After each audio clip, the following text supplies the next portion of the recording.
Hello, friends, and welcome to another episode of Just Another Kill Team podcast, connecting kill team communities across the globe. If you're passionate about the tactical skirmish game that brings together strategy, lore, and creativity, you are in the right place. Don't forget to hit that like button, subscribe, and stay updated with our latest episodes. If you want to support the show, check out our Patreon. Your support means a lot to us. Follow us by using the social media links in the podcast description for all the latest news, and be sure to leave a review to let us know what you think. Thanks for tuning in. Here's today's episode. Yeah, if you play Phobos, you're gonna love Ratlings, right? They're kind of like midget Phobos in their own right. They can flip to conceal with deploy. I mean, they hit really hard in shooting. They're sneaky. One of them can do a free mission action. Great. They're less interchangeable, though, than some of the way that Jason uses Phobos, where he's got a couple warriors that are independently doing, plant signal beacons, where the specialists are like guarding. So there's maybe some overlap in the lethality and some of the movement shenanigans, just because you can scarper around and extend out that 5 inches of movement to 8, but it's not quite the same as just raw mobility from having 4 APL. I would say the Ratling with the little grapple gun, his movement is the king on Vulcus. I mean, this guy just zips around. He could do surveillance, but as far as the grappling hook guy, he's great on Vulcus because you got a lot of vantage points, but does it work in the dark at all? The grapple doesn't work on I haven't thought about that at all. I mean, the walls don't have a height, right? They do have a height. They have the physical height that they are. They're like a 2-inch physical height. They don't have vantage points attached to them. Aren't they taller than 2? I would play them as whatever the physical, whatever the actual physical height is like a 3-inch, 3 or 4 inch. Using that to slingshot through a door or slingshot off a heavy barricade would be super bananas, and I love that. Yeah. Is that a thing? Is that a thing that we can do? Hold on, I'm looking. Travis is going to look into this. But meanwhile, so for anyone that doesn't know how this, what's his name, the Raider? Yeah, the Raider works. He has a silent sniper rifle. It's permanently silent, but it doesn't hit as hard as the rest. It's 4 dice on 4s, 3-4 for the mobile, and then 4 dice on 3s, 3-3 devastating 1 for the stationary. But you can do other stuff to kind of buff it up, make it more consistent. You can use your lucky rations, your lucky round, or your purloined rations. Rations, yep. But the big thing with the Raider is the grapple hook, as True was saying, and essentially you choose a visible point of terrain within 6 of the model, and then you remove the Raider and set it up again within X. Where X is the height of the terrain that you are looking at, +1. So if you look at, it's really, really easy to slingshot into the tall point on Vulcus, for example, because you just choose something within, 5 inches of the tall point, and then you slingshot straight into the tall point up there. So, if an enemy moves, you scarper your Raider a little bit, so that you're close enough to now zip line up to the top. You zip line up to the top, and then you silent snipe down on someone, and it's pretty cruel. Oh yeah, he can get to the second floor on Vulcus, turning point 1 easily. Yeah, and it does look like, the wording for the slingshot ability is you select a terrain feature within 6 inches of you, and then you move X-1, which is the height of that object. So wait, is X-1 or +1? Or X plus 1 to a maximum of a 5. Horizontally. So you can definitely it looks like you should be able to shoot a thing onto a wall and pull yourself to it. And slingshot through a door. The door is 2 inches high, right? So you would slingshot to the door plus 2 inches. Well, you just have to be within, not fully within that point, so you can end up on the far side of that point. I think doors might have some extra rules that stop you from doing a teleport through a door. Well, on some of the other stuff, for the Vespid Stingwings, for example, it specifically says you cannot fly through a door. That's true. but when it comes, so I this don't doesn't think have there's that. any restriction like that for the Ratlings. So it could literally just be potentially. Yeah, I And think you're right, listeners, Jason. let us know if you I think. figure this All out. right. Yeah, if It anyone wants to looks fight us on it, join our Discord and let us know because we did get something wrong Yeah. on last week's Mandrake episode with Felipe, or 2 weeks ago with Felipe, where we talked about the Dirge Maw's Screaming Shout being able to give -1 APL and having that immediately apply to your opponent's stats. There is a core rules change now that is kind of buried in the data card section on page 49 of the core rulebook, which talks about how stats can only be changed during, like, before an action is performed and after an action. So, but not during an action. And this came up at Worlds when, in regards to a couple things. So, and the chronometron, the slow bubble for the higher tech circle. This is a general thing that comes up. Anything with a slow bubble, you can start with your full 6 inches, run through the slow field, and as long as you don't stop, you don't die, you can keep going with your 6 inches. So this applies to any of the slowing fields, including the new Rekka's Pulsar Rocket. Wow. wait. So the Mandrakes So your thing, stats couldn't cannot you change sap their mid-action. APL, and then the action ends, and then So in the old edition, stats would change mid-fight. So during the Dirge Maw's shoot, you can retain a stun, which will give your opponent -1 APL. And then before, in the old edition, you would immediately lose the defense because Dirge Maws attack your soul.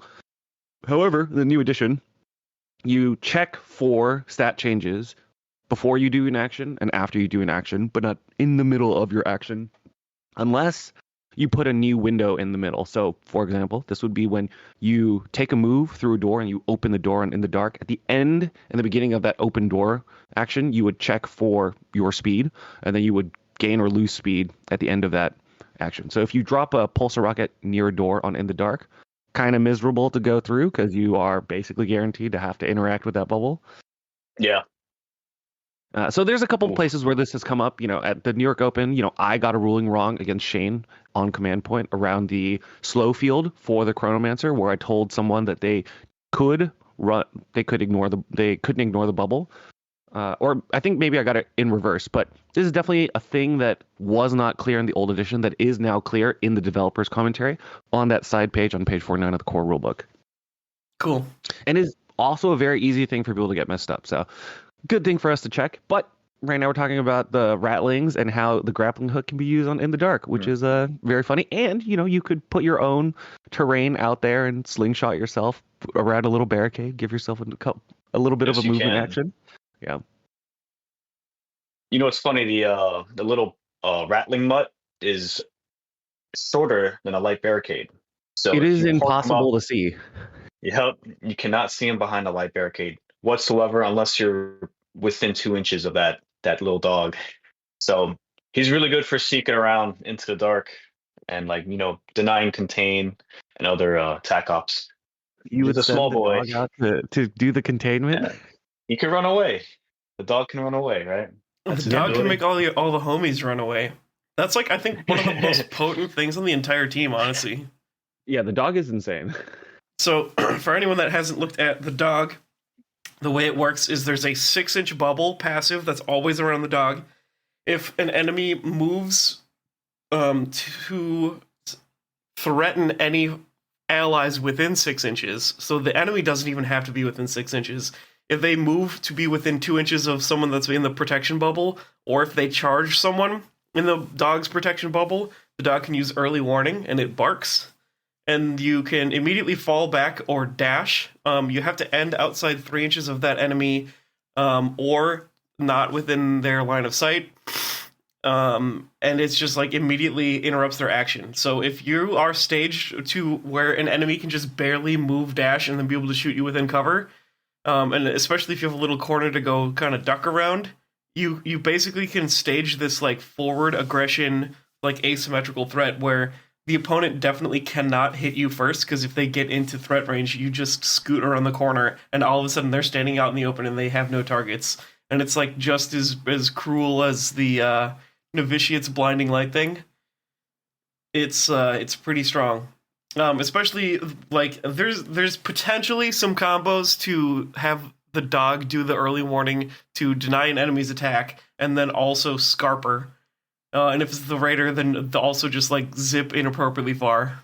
Yeah, Scarper is really brutal for the opponent. I mean, you could get out of a charge range. You can get out of line of sight, especially with these dudes being like 3 feet tall on Volcus. You could just scarp away from a vantage point, and you won't be seen at all from Yeah, the I think ground. it cuts both ways. Like It part of the does. reason why the team seems really powerful on paper is you look at all of the devastating, all of the heavy, all of the operatives, and all of the rules where you get like, permanent silent, and you think, oh, and if I just shoot, I'm always in cover. I can always shoot my opponent, and I can do whatever I want. But the real secret to the Ratlings and why they're probably not as broken as everyone kind of expects is staying over stuff actually kind of hard in Kill Team.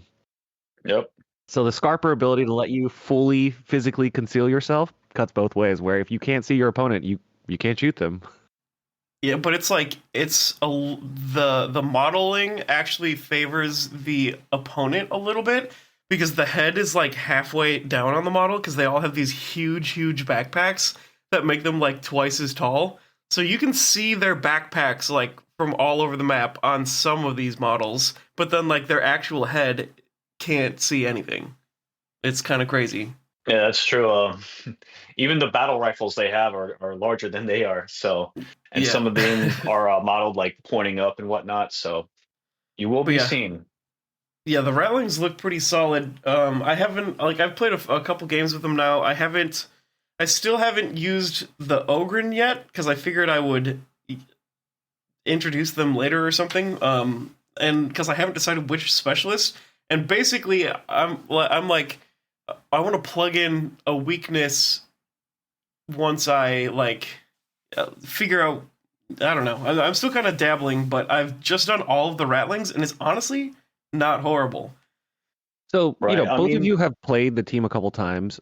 Where have you felt like a pronounced strength and like a pronounced weakness that you are interested in kind of like digging into? Because I really have no opinion on them right now. I haven't seen them in play. I haven't looked at any of the internet discussion because at the end of the day, I just want to see like how they do. So, and both of you have played them a little bit. well, these guys died to the stiff breeze. I mean, with 6 wounds, 5 up save, they're getting outright killed in melee, which the Ogrins make up for because 16 wounds, they could save on a 3 with the equipment they take.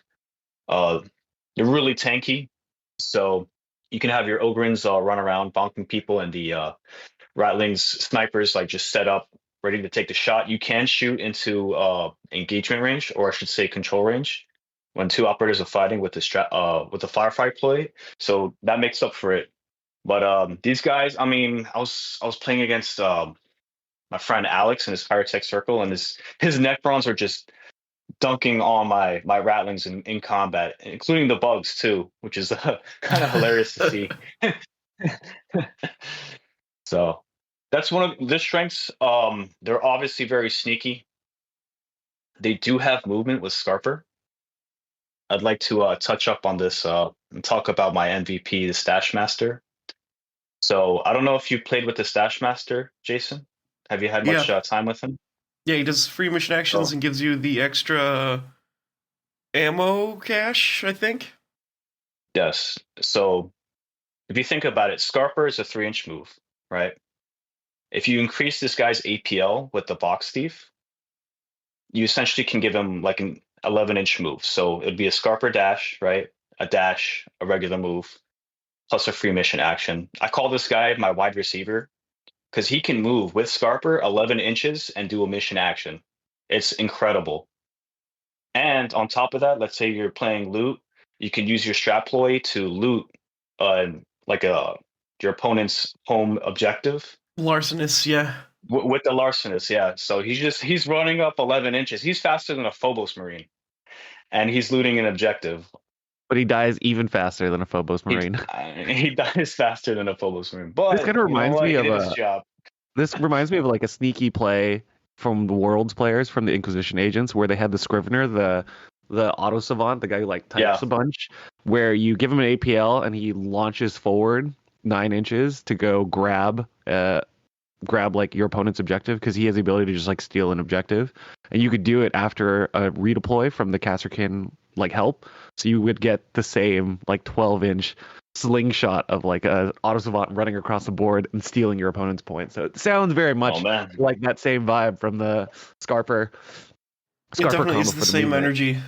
And this is definitely a nice little upgrade compared to, something like the Votan Lugger, who can do something similar, but the most he can move in one setup is an 8-inch move, because he gets his move dash and he gets his pickup. That's about all he can do. With the Stash Master and Scarper and, the Auto Savant with the, strategy ploy dash, you get these massive threat ranges where if your opponent's not really paying attention, you can suddenly just lose something that you thought you guaranteed had. Amusingly, the hard bit is way better at melee than I thought. Like he has 6 health, but when you attack, he's like 4 attacks on 3/5 brutal balanced. And then if he does like duel you out and not die, and you attack him, then he fights first because he's lying in wait.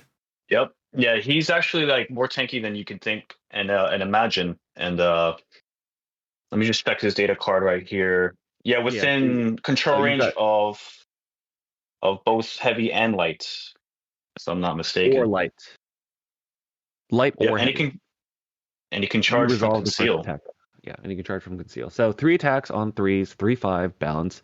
It's the Ratling with big knife, the hard bit, and then you can perform a charge while on conceal. If you do during its activation, to the end of that activation, you get 1 to its attack stat with its combat knife, and that melee weapon also is brutal. So if you charge in with it, 4 attacks on 3s, 3/5 balance brutal, which can tango with some of the human-sized operatives. Not probably a good idea to go against a Space Marine, because the Space Marine just casually 2-shots you.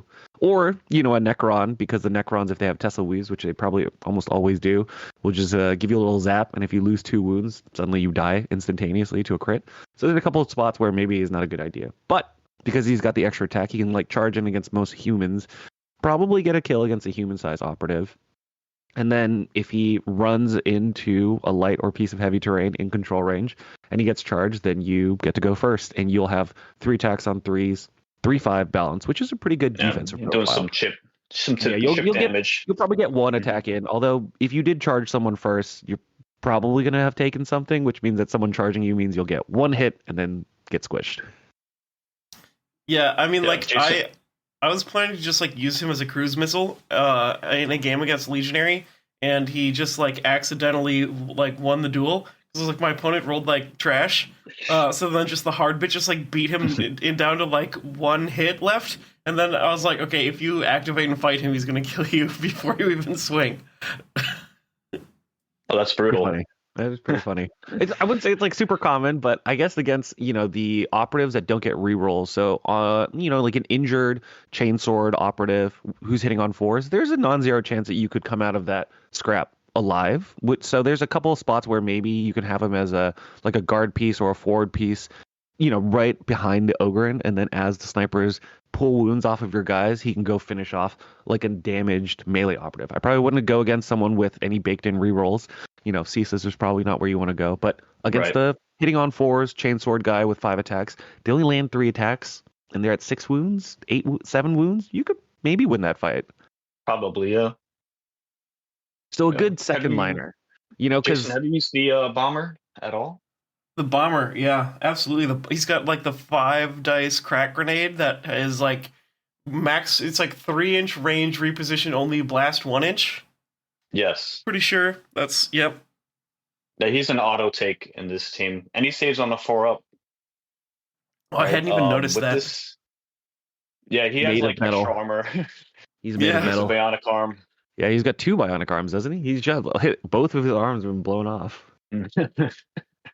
Yeah, and the tripwire mines, really, really good, especially on Into the Dark. You just so they don't have that limitation where they have to be 2 inches from like an access point. So you get on Into the Dark, you could just put them on doors, and against Marines, like they're getting that APL debuff. Yeah, unless they are Angels of Death. And they've taken the random chapter tactic, which they almost like no one ever does right now because everyone's just like, I gotta go hit my opponent. But there's one team that can ignore APL modifiers right now, and it's just Angels of Death. But yeah, the bomber Correct. doesn't have the restriction that a lot of the other things do around access points. So you can just rig up a door and just force your opponent to go through it and then get a free APL minus, get them stuck Right. because APL now changes immediately. So if they have used 2 actions, they just get stuck.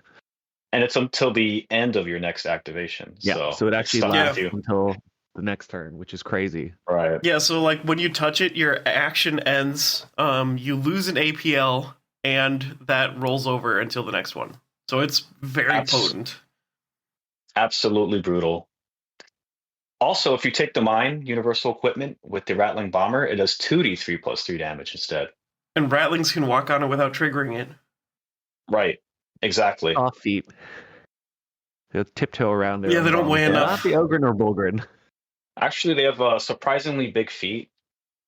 They actually have bigger feet than normal human men. I have the models, but they're just that small.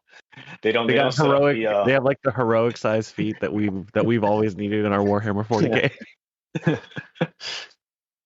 So, yeah, I usually like place some mine if I'm on Volcus and I have the second floor advantage on my territory. I always put the mine on the second floor. Why? It prevents Hyrotech Circle from teleporting a Necron up there. It prevents Mandrakes from getting up there and using their teleport shenanigans with Super Conceal. And 2d3, you could potentially kill a Mandrake, right? It's not Plus 3. It's 2d3 not plus that 3, far yeah. fetched. Yeah, 2d3 plus 3. Yeah, could happen.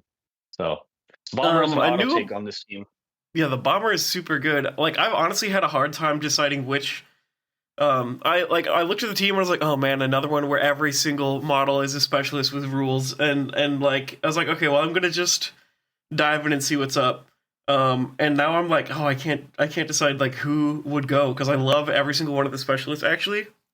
Mm-hmm. And the next project for my like future play of Ratlings is to decide who are the instigators.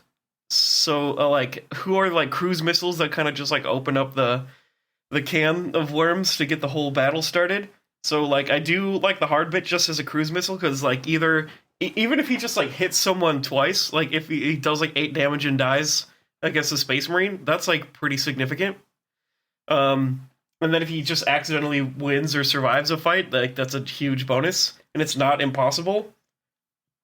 And then the other one is the grenade guy, and he's a little bit of a trap because I feel like you want to give him 3 APL, but his grenade is heavy reposition only, so you can't really move dash grenade unless you Scarper and then reposition and then throw the grenade, and you don't need an extra APL for that. All right. Oh, sometimes I'll give him the third APL so he can Scarper, right? Move, chuck his little bomb, and then dash away. No. Negative. Wait, no. That doesn't work, right? Because it's heavy reposition. Yeah, because the heavy only. reposition only, so he wouldn't be able to dash after he throws it because of the heavy restriction. But like, you could do it for Scarper, reposition, throw the grenade, do a mission action. Especially like if you have him staged kind of aggressively, you can like pair that with Larcenous and then just like steal the opponent's objective, throw a grenade, and it's pretty neat. Amusingly, I think it is hugely important that the blast is 1 inch, because if the blast was 2 inch, he would have a much harder time throwing the grenade without killing himself.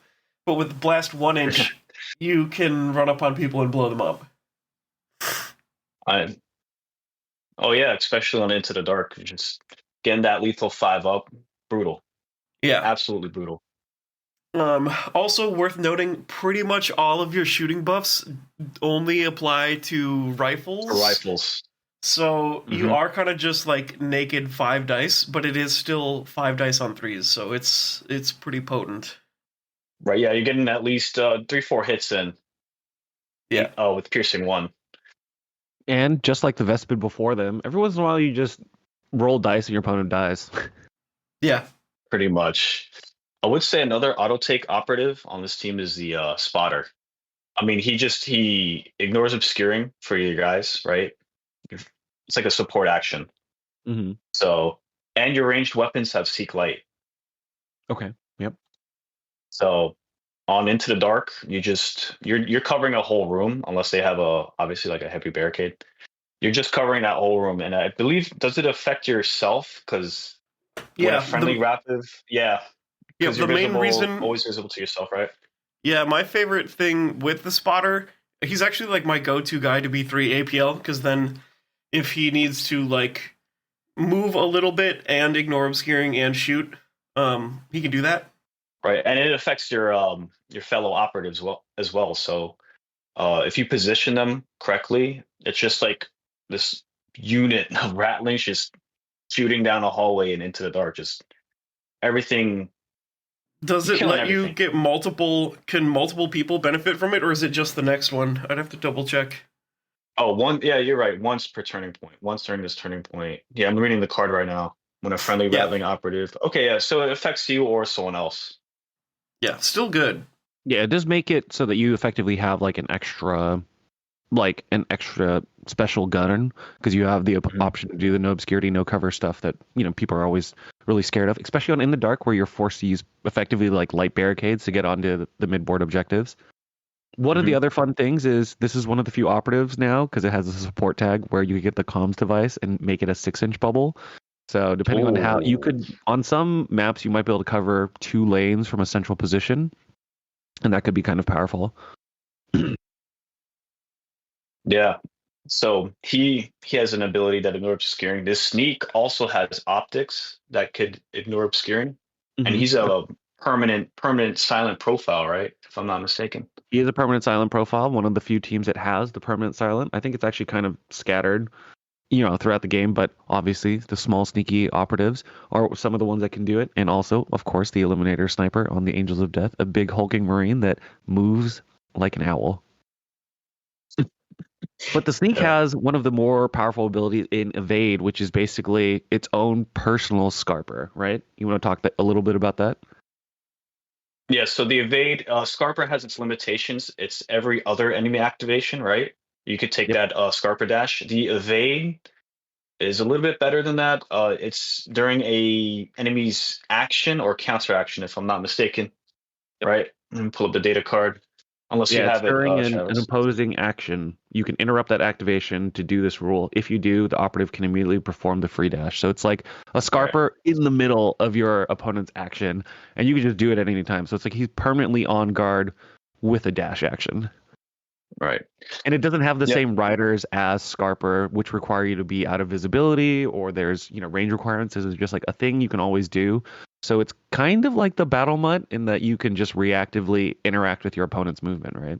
Have you gotten any value out of these kind of out of phase actions in your I game? mean, you have to because pretty much all these like battle rifles have a stationary profile and they're heavy, heavy. So it's not like a dash heavy. It's Mhm. heavy, heavy. So you have to be stationary. And Scarper and Evade helps a little bit with that. Otherwise, you're using the mobile profiles, so you're not getting that devastating 3. You're not getting. You're hitting. I think one ballistic skill less, like from a 3 to a 4.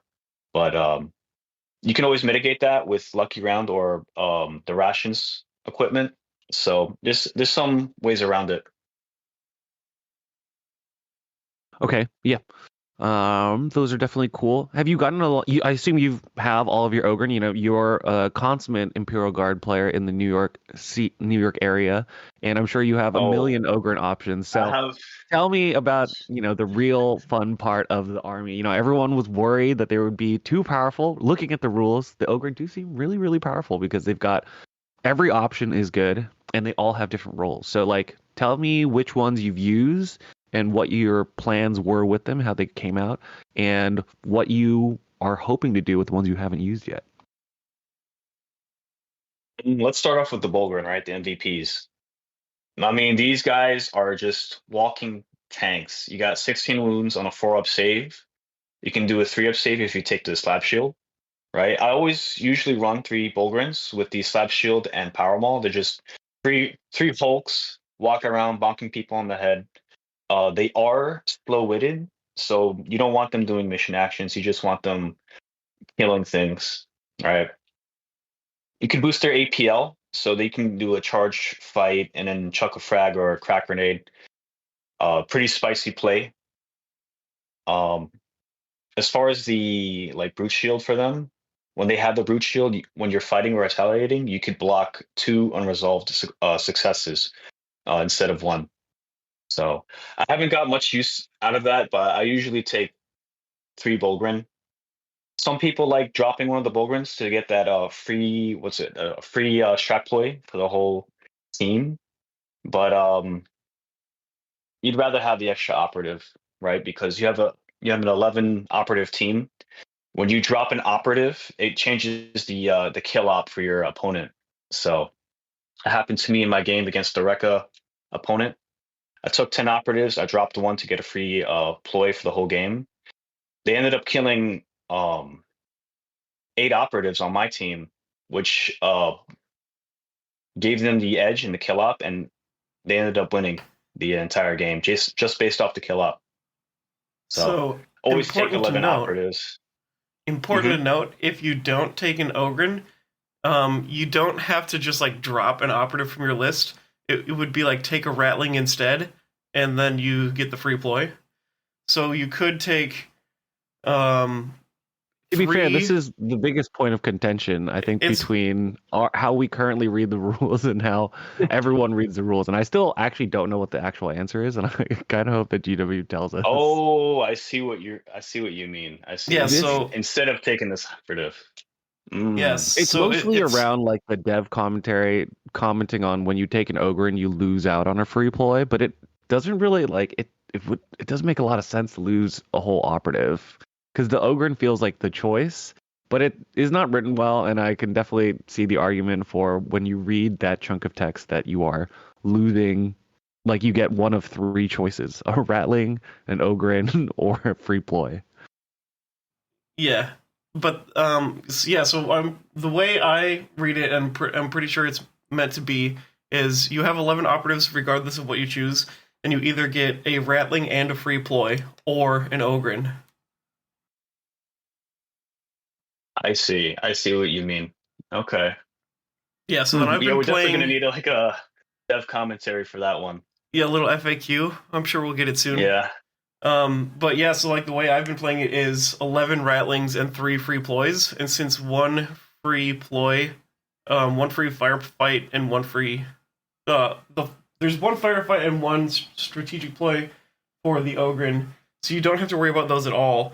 And then there's 6 left that you can choose 3 of them to be free. So you could, for example, just choose all of your strategy ploys to be free and have no Ogrens, and then it's what like during the strategy phase you just one by one use one and like pick a target, and you can kind of like delay people, and I don't know if they get any strategic value out of that like Phobos do.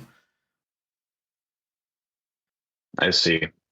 You haven't played with the Bulgrin at all, right, Jason? Just the Ratlings? Yep, just the Ratlings. I see. Yeah, well, you learn something new every day, right, when you play in this game? Yeah, I'm curious how good the Ogren are going to end up being, because they, on paper, don't look that good, except for the fact that they have an infinite range Blast 2 gun, which seems like an appreciable amount of damage when I look at it. I think isn't it range 8? Oh, but it's like for the it's like 4-5 rending blast. Am I missing so the Bulgrin have a Grenadier Gauntlet, so it's 4 attacks hitting on 4s, 3/5 blast 2, it is and range it's infinite range. The Ogren have a Ripper gun. 4 attacks on 3s, 4/5, punishing range 8. Right, okay, so the Bulgrin have the infinite range blast 2, and then the Ogren have the Ripper gun, which is range 8, punishing 4/5, but they hit on 3s instead of on 4s. Right. Which is pretty huge. Huge. I don't know. I haven't taken the Ogren yet. It doesn't look too great on paper. You know, you want your shooters to be your Ratlings, not your Ogrens. So let the fighting guys be the Bulgrins, right? A third APL on the Ogren would be pretty good. You wouldn't need like grenades or anything, because then you could just charge, fight, shoot, and it'd be pretty potent without any equipment invested.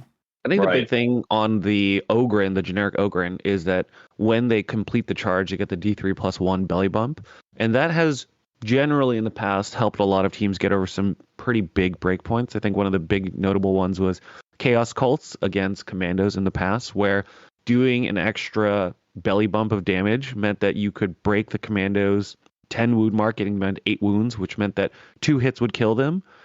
And now, that those same breakpoints exist in Felgor, Commandos, Scouts, where if you do a little bit of damage off the top, instead of being 3 attacks to finish a combat step, you have to do it in 2. So the generic Ogryn does have some play maybe into those situations, but against, Marines who have 14 wounds, putting them down to 3 attacks is probably not like it helps, but you'd probably rather just brick them up in melee and then shoot them in the head with a Ratling, right? Right. And remember, you can always shoot into control range with that ploy they have. What is it called again? Yeah, once a turn, you're going to be able to shoot into melee range or control range, which is pretty important and pretty powerful. I'm tempted to say crack shot, but that's not it. Crack shot. Oh, that's the balanced, right? With the rifles. Yeah. Not bad. Yeah, if you take Bulgrins, you always want to Bulgrins or Ogrins, always bring the armor. Always bring the armor. Improvised armor, it's a faction equipment, gives you that a dice result. 5 up is a critical success. Makes them so tanky. So tanky. I was recently playing against like I said, against Alex, and these Ogrins were just tanking shots from death marks. It was absolutely insane. Just tanking it. 3 up saves with 16 wounds means that 16 wounds. Even if you're hitting on 4 or 5, hitting on 3s, but probably not going to be doing all that much. Yep. Unfortunately, they don't really do mission actions, so they do cause some issues in you trying to at least, complete the missions. But if you stood there on turn 1 and then you just wait for the opening of turn 2, then you can do a couple mission actions. Just have them stand there with their slab shields or brute shields and just waste your opponent's time, which is kind of the plan with them, right? Right. They're there to bonk people on the head with their big clubs. Always take the power maul. It's interesting that their shields are also melee weapons. You could use them, but you have the better power in the maul case anyway. when you take the Grenadier Gauntlet, then you use the shield as your melee weapon rather than your power maul. They're not bad. They're basically bolters, right? Yeah, if we didn't want to make sure that Horde teams were dead, 3 Ogrins on the mid board with 4 attacks on 4s, 3/5, blast 2 with infinite range. If that's not enough to get rid of the last vestiges of the Vet Guard floating around in the scene, I don't know what is. Yep. As far as faction equipment goes, I always take Purloined Rations and Lucky Round. I think those are auto takes. Agreed. Right? Purloined Rations is ability to steal CP, but you're like rolling a die and hoping you don't lose your own stolen goods. Stolen goods. My bad. It's too swingy. That the stolen goods is you roll a D3 on a 1, you lose a CP. On 2, you gain a CP, and on 3, your opponent loses a CP. So as a consummate board game player, that's 66% good results, and I think you should probably always take it into the gamble. I've taken it every single time. Yeah, stealing an opposing CP, especially against some of the teams. So maybe not always, but against the teams that are specifically very CP hungry, like Kroot, for example, who really want CP to go do all of their ploys and poach. On the off chance you take one of their CP, I think it's probably worth the try. Yeah, when I've been playing without Ogryn and I basically get like 12 free CP per game, I just take that anyways. Right. I did post this in the podcast chat, right? One thing I noticed, let's say you're doing scouting, right? And you choose an additional equipment and you choose stolen goods, you wouldn't be able to resolve it because stolen goods is resolved during the end of the select operative step. I think this came up at Worlds as a generic question because there's another window where you get to add some extra barricades, and someone was saying that you can't add barricades during the scouting step because it's after the time that you would set them up. Right.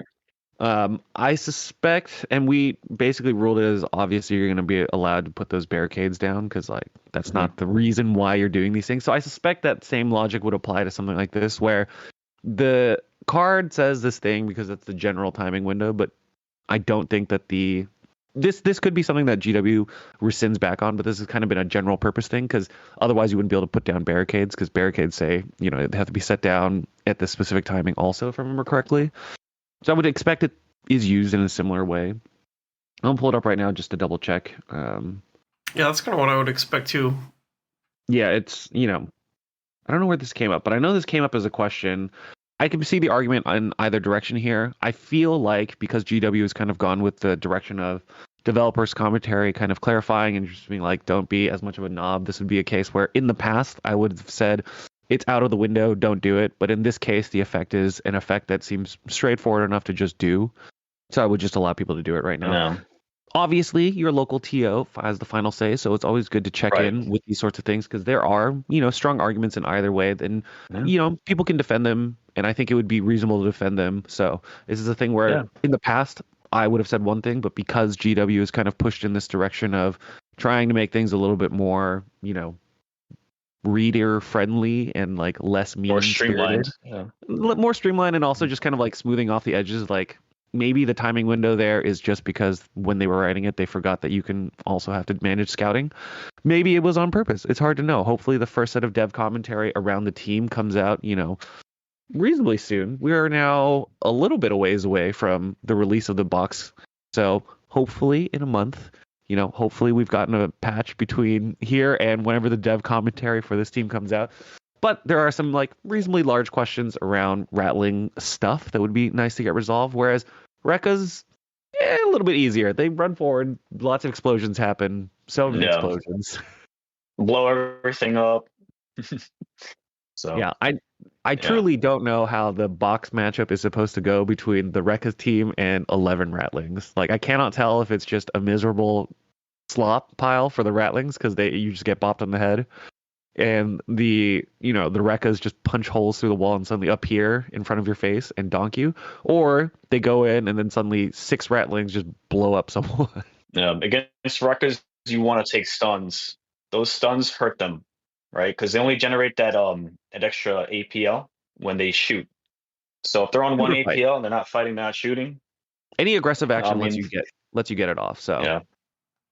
Yeah, and the tripwires also just mess them up really bad. And like in general, I think Ratlings, you kind of just like if you do all Ratlings, you can try to just like contain the enemy.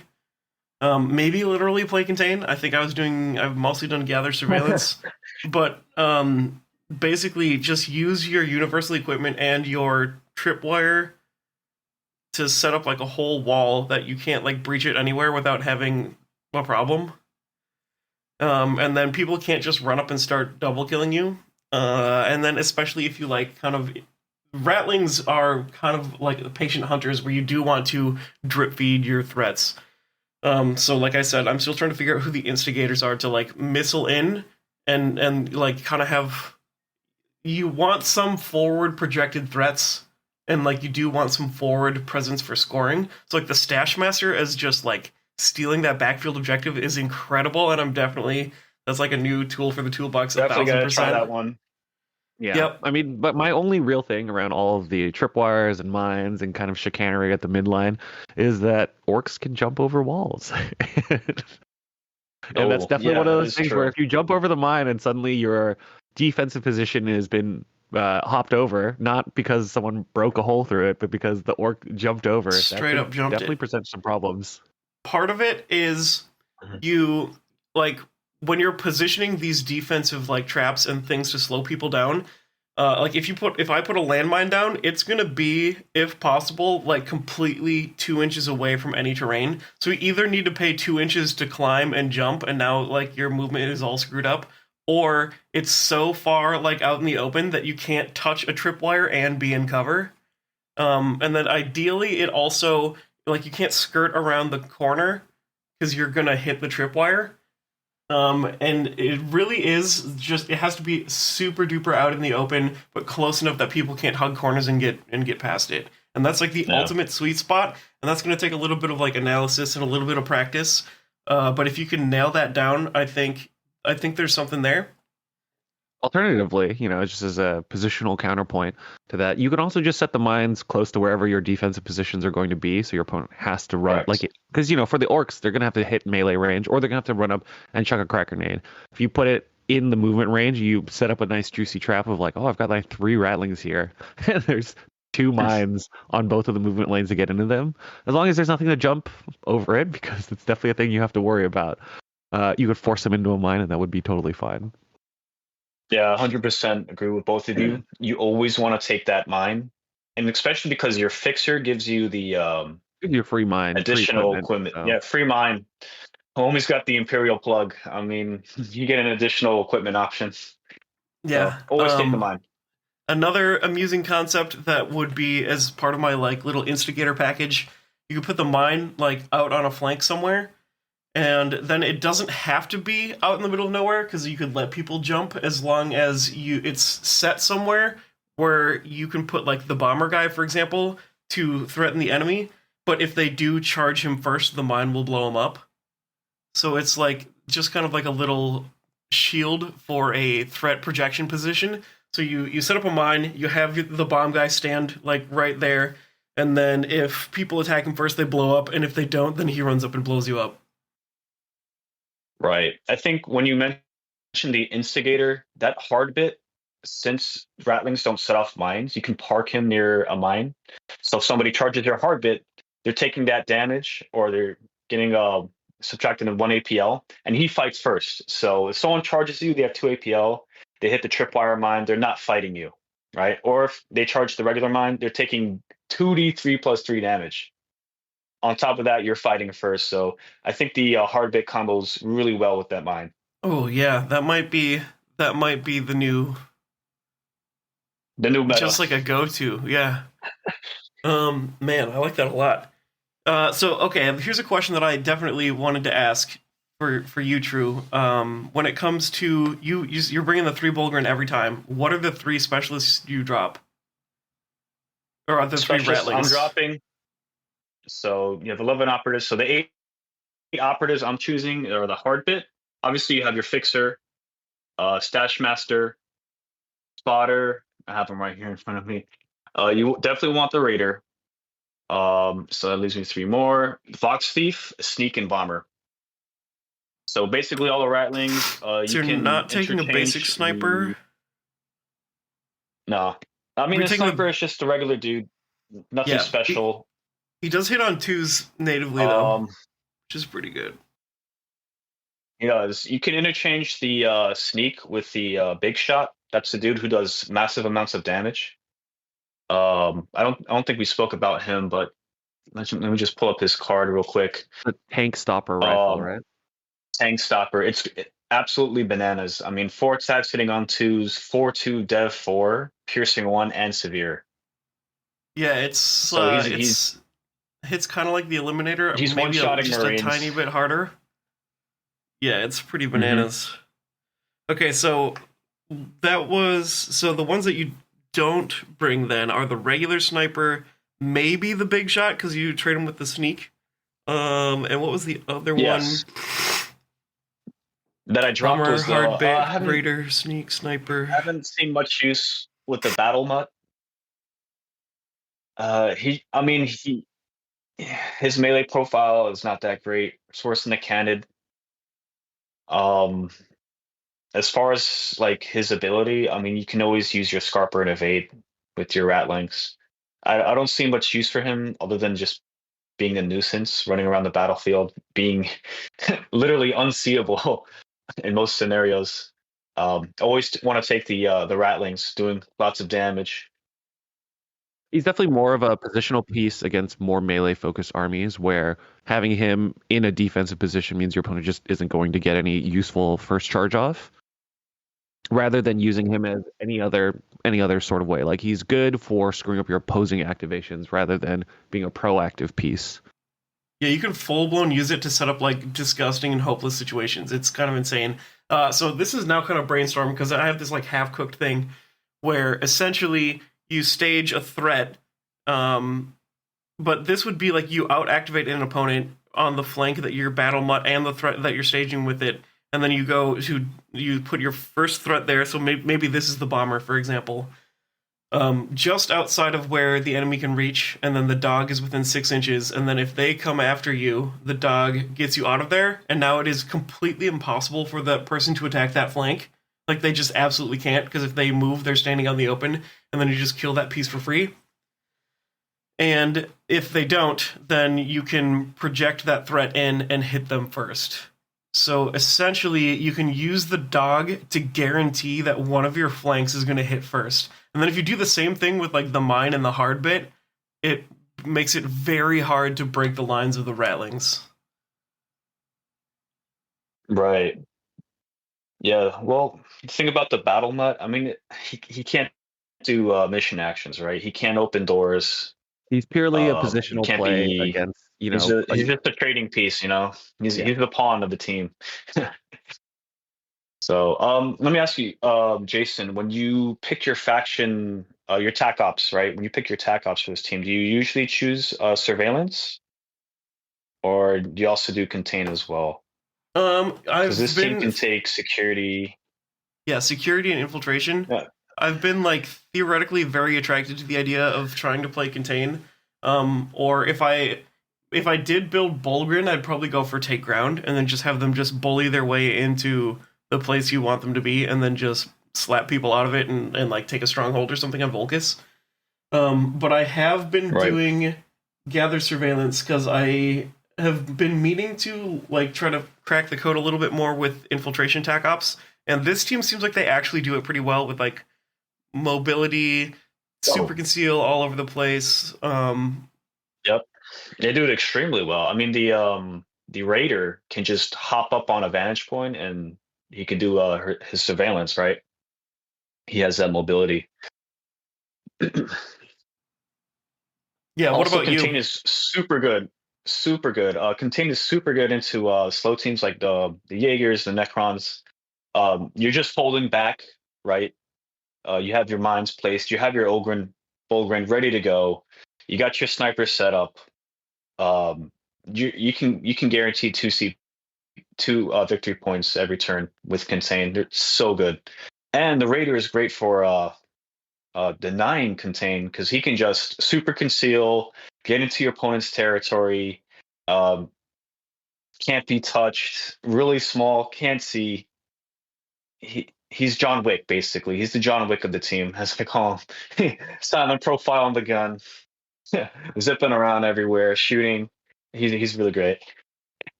All right, man. We Yeah. really got off. We really got off on not the topic I was expecting coming into today's podcast. Because I was really expecting to talk, UTC finals coming up in February. Talk about Phobos because both of you are into it. But with Jason maybe not hitting the Phobos train coming into LVO, and True literally in the middle of painting his Ratlings while we do this podcast. I guess we kind of got off on a little shorter journey. Well, I'm glad we were able to touch on the Ratlings since they're a new team, and Did you I guys? think you guys did cover Phobos on this podcast before, after Jason won New York Open, or At he the got same his time, I'd golden be ticket at New remiss York if Open.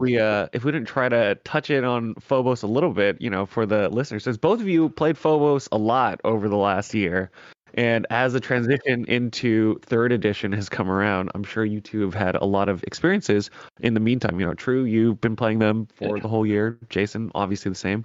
Was there anything Yeah, you wanted to go over, for an extended Phobos touch point before we split yeah, for the day? 100%. A couple of things I wanted to touch on with Phobos, with their sneaky ploys and whatnot. Uh, what I did realize is the Phobos deadly shots affects the mine on the Saboteur, right? Because it's technically a shooting attack, and the opponent uh, can never be in cover. I think that's one of the prerequisites for deadly shots is the opponent cannot be in cover, and the mine states that you can never be in cover, right? Yeah. If you're a valid target. So, Jason, are there any sneaky things you've noticed with this team? So, my favorite way to play is now boiled down to like an infiltrator rush. I'll bring a couple of incursors, like 2 or 3, and then the rest infiltrators, so either 3 or 4. And essentially, you can just like full sprint down the board and pop smoke all over the place. And then you Mm-hmm. omni scramble the biggest threat, and then you just run in and start double killing if you're up against hordes, and just like missile into people if you're against other elites. Like stealth assault does an alarming amount of damage even against other elites. Just double tapping with deadly shots and piercing 1 also just like obliterates other elites. So if you like omni scramble a big threat, kill another big threat, and then when people fight back, their only target is your already expended operative, and then they're also definitely going to die for it because they're like in a position that's just out in the middle of nowhere. You pretty much just send 6 cruise missiles into enemy territory, and it's just Phobos Marines just bounding over barricades and slitting people's throats, and it is No. super crazy, and I love it. Yeah, one play that I discovered. I know you like the Vox Breaker. I do too. Auspex Scan affects all ranged weapons, so that includes frag grenades as well, correct? And It crack should. grenades. It should, shouldn't it? I think the data card says all of its ranged weapons have Seek Light if it's an incursor. So what I did against one of my opponents, actually Adrian, he was playing Mandrakes. He teleported 2 Mandrakes on my second floor Volcus on my side, and I was able to Auspex Scan one of his Mandrakes, and one of my incursors chucked a frag grenade, right, because it's Seek Light, and was able to hit both of them, doing some massive damage. So that Seek Light rule I discovered also affects grenades on Oh, top of wow. bolters. Yeah. Grenades So- give all your operatives the ability to use that for a shooting action, and the ability says that your operatives gain that during a shooting attack. It doesn't talk about specific equipment. Right. So that's a ploy. That's a little play I discovered during my games. I like that. Yeah. Any Yeah. other sneaky tricks, Jason? I mean, I guess just like adding on to the infiltrator rush, if the core of it is the Vox Breaker, you position the Vox Breaker where if there is a big threat that you can't see, you can get him with the Vox Breaker anyways. And then also if people attack you first, if the Vox Breaker is a little bit farther forward than everyone else, then you're kind of just dangling a trap where they run in with no rerolls, and then you can just kind of like butcher them and move along, which is pretty exciting. Reavers, Yeah, the every Vox now and then Breaker I'll is great bring. for that, right? Yeah, he's insane. Sometimes I'll bring one Reaver, which is always because like Reavers are always warriors. I wouldn't bring the Reaver Sergeant anymore. I don't know, maybe against other elites, but the Reaver Warriors are great because terror plus free mission actions is just like what is yours is mine, and you can just zip around and do that. Oh yeah. The Reaver with a carbine is actually like the best sniper on the team, which is a weird thing to say, because you could grapnel launch up to a vantage point, shoot down at people with your special issue ammo, and now you're accurate to maybe balanced. Shooting twice, you can flip back to conceal. You can grapnel launch and grav shoot, like to just like get on and off of vantages, so you're not trapped.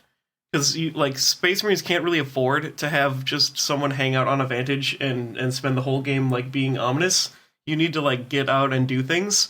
So Reavers can take advantage of shooting from the tall point and still participating in the rest of the game, which is amazing. And the fact that it's basically like double shooting and silent if you use guerrilla tactics, and it's like accurate to balanced piercing is just literally insane. Mm-hmm. So good. Yeah. Well, the one team that Phobos struggle into, I would say, is Warp Coven, because they can turn off your lethal 5-up with their arcane robes. They could take off your piercing 1 with that ploy. So you're just raw dogging them with bolters at that point.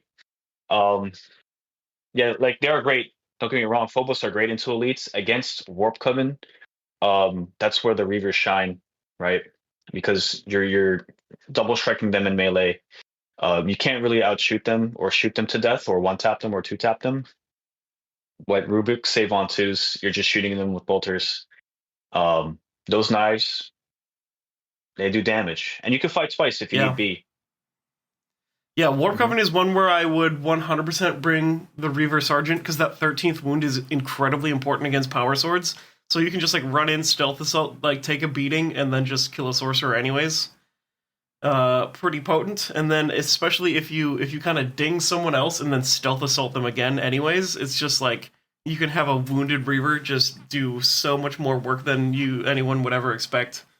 Like in general, even with infiltrators and incursors, for a lot of the matchups that I use, I still consider it to be a melee team because a just like lethal 5 attacks balance is basically 6 dice lethal 5. Is an insanely good melee profile. So you've just got like Right. a regular your comms guy runs up and just like butchers Yeah. a blooded butcher and just doesn't even care. Yeah. Do you take the combat knives into horde teams at all? I take the combat knives against everyone.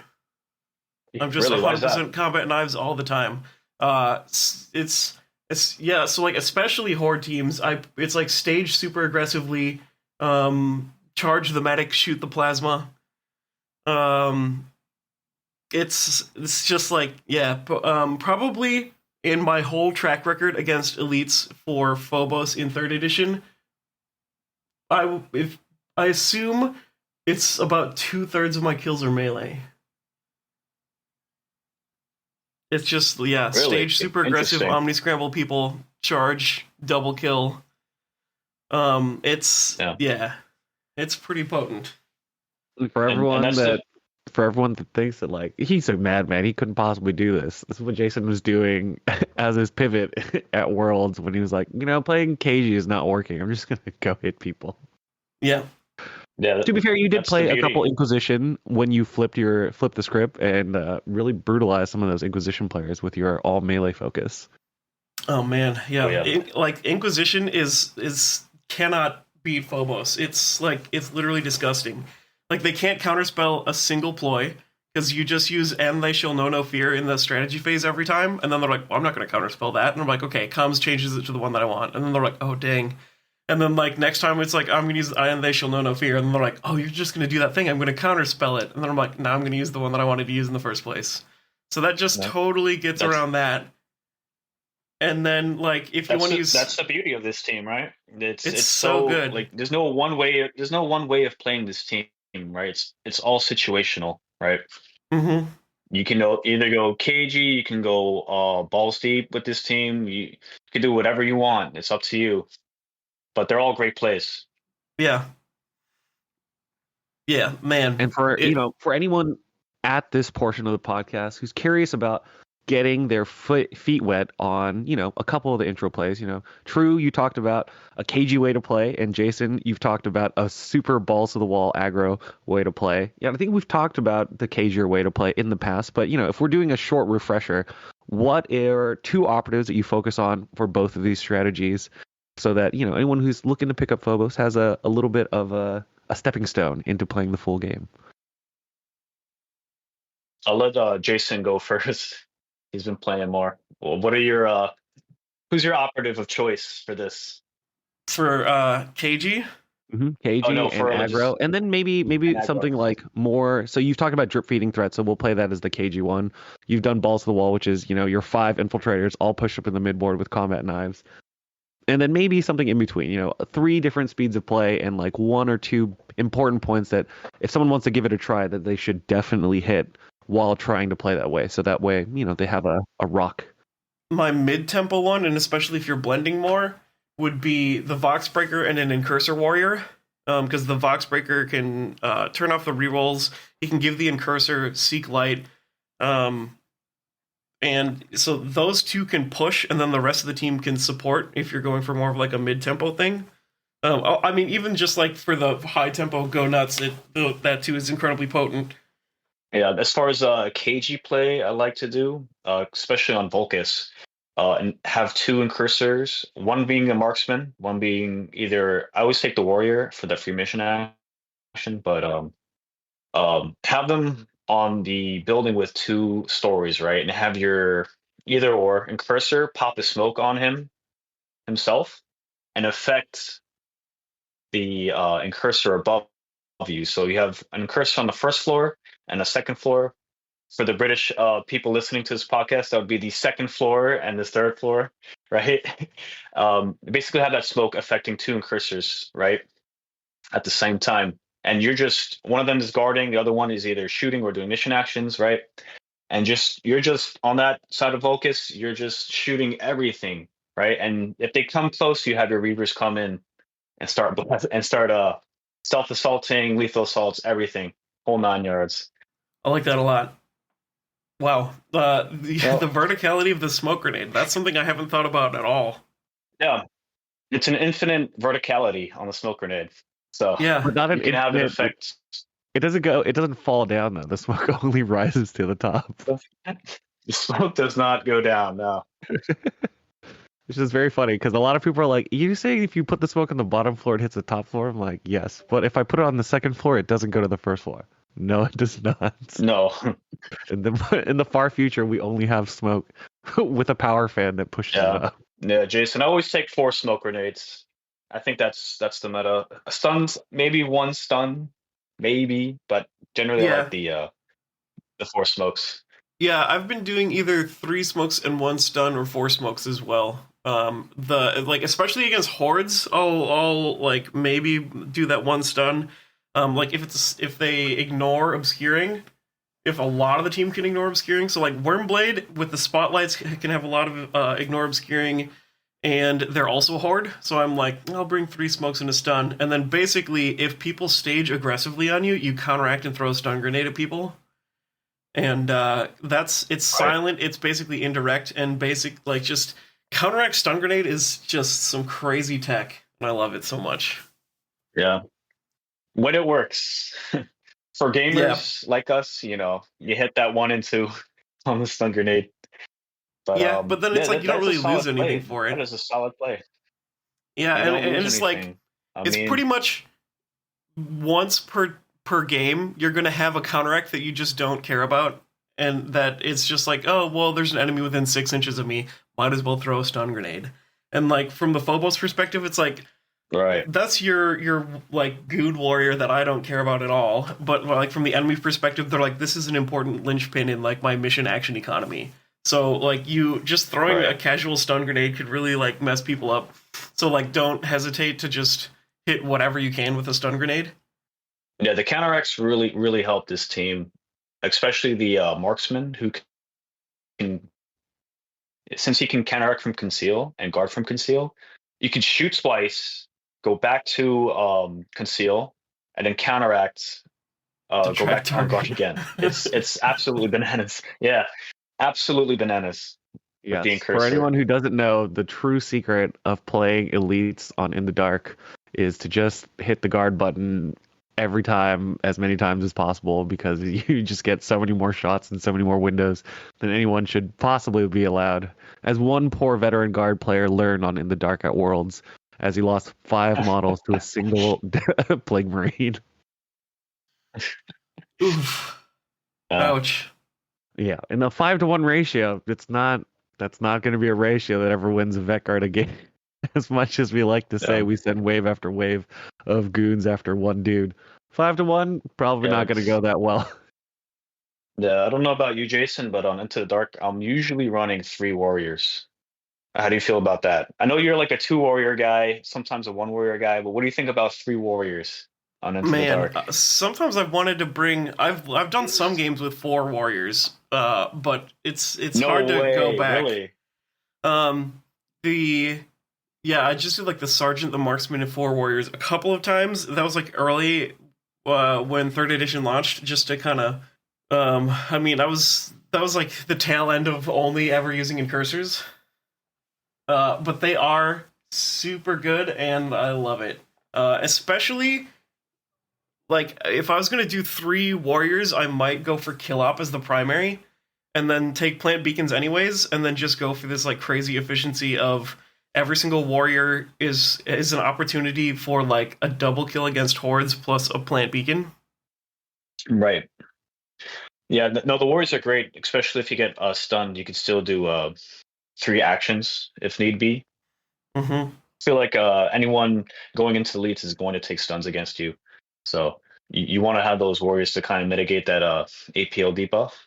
Warriors are great, and with SIA special issue ammo and deadly shots, man, they're doing as much damage as the veteran infiltrator veteran. Yeah, So Phobos warriors yeah, are that's a amazing. play. That's a play. Yeah. So yeah, that's what I wanted to talk about on this team. I think you guys covered uh, the majority of the Phobos beef, as to say, on the previous episodes. But yeah, that's like the little intricacies I want to cover this time around. Yeah. And as always with all of our guests, do you have a local scene you want to shout out and tournaments coming up? I know you've been running leagues out in the Manhattan area, and you're in and about the New York City area. But any upcoming events you want to give a little shout out to? Anything that you're maybe attending? Yeah, so just confirmed UTC. It's a 2-day tournament. If you qualify, please come. That'll be awesome. Is it free? It is free Is it entry for free the entry, UTC Travis? invitational entries. There's a $500 grand prize. I suspect there will be a golden ticket Ooh. to the to Worlds this year, so it'll be a pretty competitive Right. 2-day tournament. We're hoping for maybe 28 players is the goal. Yeah. And True was invited because as one of the New York City people, I've been putting in the UTC Unified Tournament Circuit, which is a tournament circuit for small stores. The goal is on Goonhammer. We cover new shops every week. So if anyone listening to this wants to get into the Unified Tournament Circuit, please hit us up on Discord, and hopefully next year you can have your players attend. We've had we're having people from the Midwest and Texas come out, but that's not all that's happening in True's local scene. Right. All right. So I help run a kill team group. It's called KTNY, Kill Team New York. Matt O and Alex M, they help me run it. We do run leagues. Every so often, we have an upcoming league on February 3rd. We're playing every 2 weeks. There's going to be prizes, huge prize support, potentially free dice, potentially free objective markers coming soon. So if you're in the New York area and you want to get some kill team in, seek us out on Discord. I'm at True C. That's with 2 E's and 2 U's. And we'll get you started. All right. And, as always, thank you for listening to the end. Sorry to steal your thunder, Jason. Yeah. Maybe you've got something else to talk about since it was all you today. One last thing. If you're in the New York City area, Brooklyn Strategist does a tournament every first Saturday of the month. I'd love to see you there. Come through.